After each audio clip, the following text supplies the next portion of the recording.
The 48-hour operation in Jenin, it left behind a trail of destruction in the refugee camp and 12 people dead. Israel says all of them were militants. To residents, it once again showed that the Palestinian Authority is not in the position to apprehend or intervene in Israeli raids.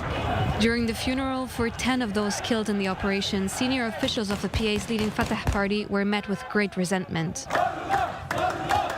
To display strength and somewhat unity, PA officials returned to Jenin together with a delegation of Fatah leaders and met with local fighters from the Jenin brigade.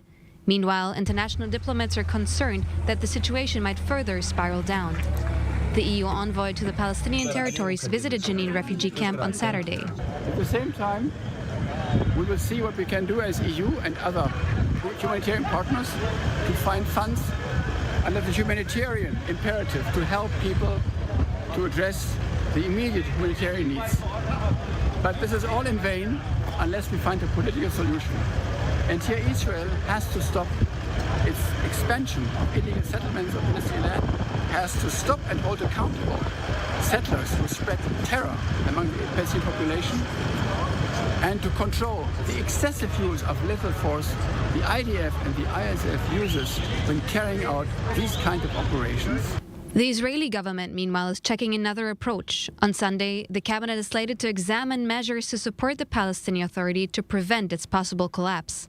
Extended opening hours for the Allenby crossing between Jordan and the West Bank, as well as economic opportunities such as the establishment of a new industrial zone in the West Bank and a marine gas field off Gaza, are up for discussion.